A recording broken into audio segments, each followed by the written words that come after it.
22শে ফেব্রুয়ারি মাঘী পূর্ণিমার দিন আপনার বাড়ির তুলসী গাছের নিচে ঢেলে দিন একটি জিনিস। মা লক্ষ্মীর আশীর্বাদে আপনার জীবনে সুখ ও সমৃদ্ধি অক্ষয় হবে। নমস্কার বন্ধুরা, আমি সুমিতা। আমার চ্যানেলে আপনাদের সকলকে অনেক অনেক স্বাগত। আশা করছি আপনারা সকলেই খুব ভালো আছেন এবং ঈশ্বরের কৃপায় সুস্থ আছে। সামনেই আসতে চলেছে মাঘী পূর্ণিমা, 24শে ফেব্রুয়ারি। এই দিনটি হিন্দু ধর্মাবলম্বীদের জন্য একটি বিশেষ গুরুত্বপূর্ণ দিন। এই দিনে যদি আপনি একটি কাজ করতে পারেন, অর্থাৎ আপনার বাড়ির যে তুলসী গাছ আছে সেই তুলসী গাছের গোড়ায় আপনি যদি একটি জিনিস ঢেলে দিতে পারেন, তাহলে আপনার জীবনের সমস্ত সমস্যার সমাধান হবে। মা লক্ষ্মী প্রীত হবেন। মা লক্ষ্মীর আশীর্বাদে আপনার জীবনে সুখ সমৃদ্ধি অক্ষয় হবে। তাহলে চলুন বন্ধুরা, আজকের ভিডিওতে এই নিয়েই আলোচনা করব। তাহলে ভিডিওর মূল পর্বে যাওয়া যাক। তবে মূল পর্বে যাওয়ার আগে আমার সকল বন্ধুদের কাছে অনুরোধ, সম্পূর্ণ ভিডিওটি দেখবেন। আশা করছি আপনাদের ভালো লাগবে। আর যদি ভালো লাগে তবে অবশ্যই আমার ভিডিওতে একটি লাইক করবেন এবং কমেন্টে লিখবেন জয় মা লক্ষ্মীর জয়। এবং আমার চ্যানেলে যদি নতুন হয়ে থাকেন, আমার চ্যানেলটিকে সাবস্ক্রাইব করে রাখার অনুরোধ রইল। আমি সাধারণত আমার বন্ধুদের জন্য পুজো পাঠের বিধি, তত্ত্বকথা, বাস্তু টোটকা এবং বিভিন্ন রকম উপায় বিষয়ক ভিডিও বানিয়ে থাকি। এক বছরে মোট 12টি পূর্ণিমা থাকে। হিন্দু পঞ্জিকা অনুসারে প্রতি মাসের শুক্লপক্ষের শেষ দিনটিকে পূর্ণিমা বলা হয়। এই দিনে চাঁদ 16টি কলায় পূর্ণ হয়। এই দিনটি হিন্দু ধর্মাবলম্বীদের কাছে অত্যন্ত গুরুত্বপূর্ণ এবং মাহাত্ম্যপূর্ণ একটি দিন। ধর্মীয় ও আধ্যাত্মিক দৃষ্টিকোণ থেকেও মাঘ পূর্ণিমার বিশেষ তাৎপর্য রয়েছে। এই দিনটিকে অতি পবিত্র বলে মনে করা হয়। এই দিনে পবিত্র নদীতে স্নান করা অত্যন্ত পুণ্য। পৌরাণিক বিশ্বাস অনুসারে যারা এই মাঘী পূর্ণিমায় পবিত্র নদীতে স্নান করেন, তারা রাধা মাধবের আশীর্বাদ পান। তারা সুখ, সৌভাগ্য, সম্পদ, সন্তান এবং মোক্ষ লাভ করেন। তাছাড়াও এই মাঘী পূর্ণিমার দিন দানেরও আলাদাই গুরুত্ব আছে। এই দিন আপনারা আপনাদের সামর্থ্য মতো, আপনাদের সাধ্য মতো কোনো সাহায্যপ্রাপ্তি ব্যক্তিকে দান করতে পারেন। হিন্দু পুরাণে বলা হয় যে এই দিন ভগবান বিষ্ণু গঙ্গা নদীতে বাস করেন। তাই এই দিন আপনি যদি স্নান নাও করতে পারেন, শুধু জল স্পর্শ করতে পারেন, তাও আপনার পক্ষে খুবই শুভ। আর এই দিনেই আপনারা আপনাদের বাড়ির যে তুলসী গাছ রয়েছে, সেই তুলসী গাছের গোড়ায় যদি একটি জিনিস ঢেলে দিতে পারেন, তাহলেই আপনার বাড়ির বাস্তুদোষ দূর হবে। সর্বপ্রথম বন্ধুরা, আমাদের জীবনে নানান রকম সমস্যা কেন নেমে আসে?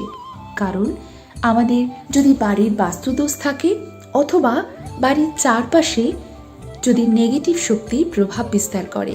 তাই সবার আগে বাড়ির বাস্তুদোষ ঠিক করতে হবে এবং আশেপাশে যদি নেগেটিভ শক্তি থাকে, সেই নেগেটিভ শক্তিকে দূরীভূত করতে হবে এবং সবসময় পজিটিভ চিন্তা ভাবনা করতে হবে। মনকে শক্ত করতে হবে। বাড়ির বাস্তু দোষ থাকলে কিংবা বাড়িতে নেগেটিভ শক্তির প্রভাব বৃদ্ধি থাকলে আপনাদের জীবনে আসবে নানান রকম বাধা। তাতে আর্থিক সমস্যাই হোক কিংবা পারিবারিক কলহই হোক, বাড়িতে হয়তো সব সময় অশান্তি লেগেই আছে কিংবা আর্থিক অবস্থার অবনতি। বিভিন্ন কারণে বিভিন্ন জায়গা থেকে আপনার ইনকাম বন্ধ হয়ে যাচ্ছে কিংবা আপনি চোখের সামনে দেখতে পাচ্ছেন যে আপনি যা ইনকাম করছেন তার থেকে বেশি খরচ হচ্ছে, আপনি কিছুই সঞ্চয় করতে পারছেন না। তাহলে বুঝবেন আপনার জীবনে প্রবল পরিমাণে নেগেটিভ শক্তির প্রভাব বিস্তার করেছে। তাই এমন কিছু কিছু কাজ আছে বন্ধুরা, যেগুলি আপনারা ভক্তি ভরে যদি বিশ্বাসের সাথে করতে পারেন, তাহলে অনেক রকম বাধা কেটে যায়, অনেক বিপত্তি কেটে যায় এবং আপনি কাজে সাফল্য পাবেন। সেই রকমই একটি উপায় আজকে আমি আপনাদের সঙ্গে শেয়ার করে নিচ্ছি। হিন্দু ধর্ম অনুসারে তুলসী গাছ বাড়িতে থাকা খুবই জরুরি এবং গুরুত্বপূর্ণ। তুলসী অত্যন্ত পবিত্র গাছ বলে মনে করা হয়। তুলসীর আরাধনা করলে স্বয়ং মা লক্ষ্মী প্রীত হন। ভারতীয় সংস্কৃতির সঙ্গে ওতপ্রোতভাবে জড়িয়ে আছে তুলসী। প্রায় সব হিন্দু বাড়িতেই তুলসী গাছ থাকে। তুলসী তলায় সন্ধে প্রদীপ জ্বালানো হয় প্রায় সব বাড়িতেই, এটি নিত্যকর্মের মধ্যেই পড়ে। এই গাছটির ঔষধি গুণও অসাধারণ। আপনি যদি প্রত্যেক দিন 4-5টি করে তুলসী পাতা চিবিয়ে খেয়ে নিতে পারেন, তাহলে নানান রকম অসুখ বিসুখ থেকে রেহাই পাবে। মনে করা হয় তুলসী গাছে স্বয়ং দেবী লক্ষ্মীর বাস। প্রাচীনকাল থেকে বিষ্ণুপ্রিয়া হিসেবে তুলসী গাছকে পুজো করা হয়ে আসছে। বাস্তু অনুসারেও তুলসী গাছ বাড়িতে থাকা অত্যন্ত শুভ। আর আপনি যদি পূর্ণিমার দিন তুলসী গাছের নিচে একটি জিনিস ঢেলে দিতে পারেন, তাহলে আপনার জীবনে সুখ ও সমৃদ্ধি অক্ষয় হয়ে থাকবে। তো তার আগে বন্ধুরা, আমরা জেনে নেব কয়েকটি জিনিস। তুলসী গাছে কয়েকটি দিন আছে যেই দিন তুলসী গাছে জল দিতে নেই এবং তুলসী পাতাও ছিঁড়তে নেই। শাস্ত্র অনুসারে প্রতি রবিবার, একাদশীতে এবং সূর্য ও চন্দ্রগ্রহণ থাকলে সেই সব দিনে তুলসী গাছে জল দিতে নেই এবং তুলসী পাতাও তুলতে নেই।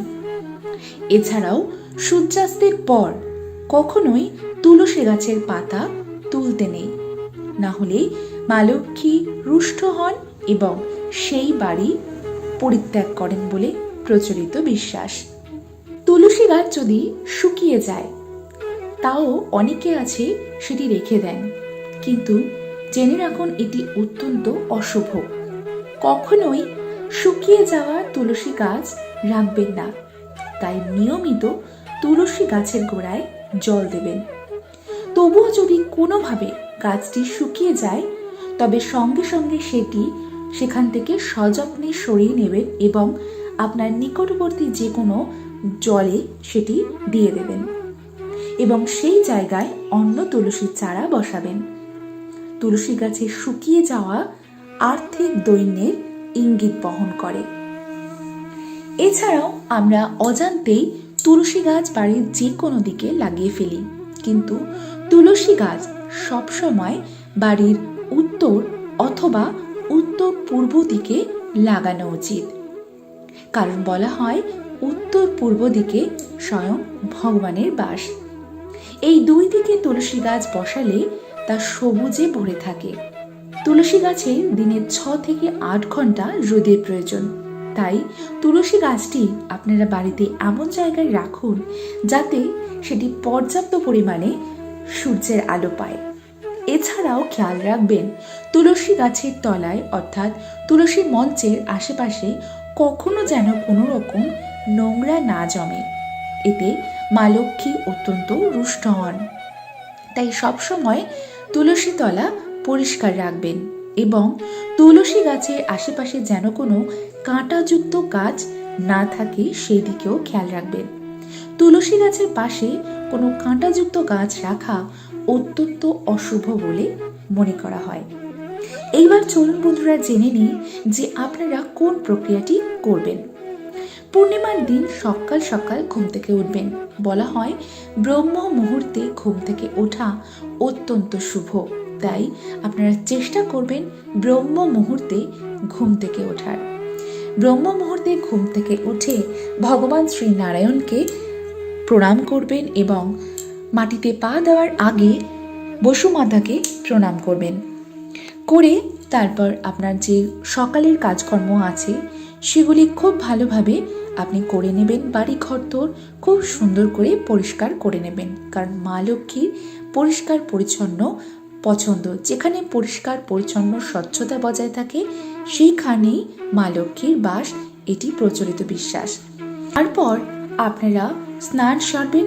স্নান সেরে শুদ্ধ বস্ত্র পরিধান করে ঠাকুর ঘরে যাবেন। ঠাকুর ঘরে গিয়ে আপনি সেখানে 1 ঘটি জল নেবেন। 1 ঘটি জলের সাথে আপনারা একটু কাঁচা দুধ মেশাবেন। কাঁচা দুধ মিশিয়ে এই জল এবং কাঁচা দুধের মিশ্রণটি, তার সাথে নেবেন একটুখানি ফুল দিয়ে আপনারা তুলসী গাছের গোড়ায় এটি ঢেলে দেবেন। পূর্ণিমার দিন এটি ঢালার সময় আপনারা তুলসী প্রণাম মন্ত্র অবশ্যই উচ্চারণ করবেন।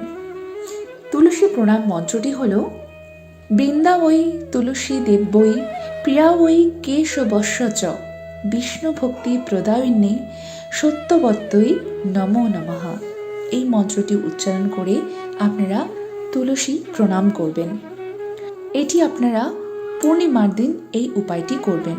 এতে আপনার বাড়ির বাস্তুদোষ দূর হবে এবং আপনার জীবনের আসা সমস্যা দূরীভূত হবে, সমস্ত রকম সমস্যা। তাই অবশ্যই নিয়ম নীতি মেনে এই উপায়টি পালন করবেন এবং এই পূর্ণিমার দিন অবশ্যই নিরামিষ আহার গ্রহণ করবেন। আমিষ আহার কোনোভাবেই এই দিন গ্রহণ করবেন না এবং আপনার পরিবারের কোনো সদস্য যেন গ্রহণ না করেন সেই দিকেও খেয়াল রাখবেন। তাহলে বন্ধুরা, আশা করছি আজকে ভিডিওটি আপনাদের ভালো লেগেছে এবং একটু হলেও আপনাদের উপকারে আসবে। তাই ভিডিও ভালো লাগলে অবশ্যই আমার ভিডিওতে একটি লাইক করবেন, আর আমার চ্যানেলে যদি নতুন হয়ে থাকেন আমার চ্যানেলটিকে সাবস্ক্রাইব করে রাখার অনুরোধ রইল এবং ভিডিওটি বেশি বেশি করে শেয়ার করে দেবেন, যাতে আপনার সাথে সাথে আপনার আত্মীয় পরিজন বন্ধুবান্ধব সকলে এই ভিডিওটি পেয়ে উপকৃত হয়। তাহলে আজকের ভিডিওটি আমি এখানেই শেষ করছি।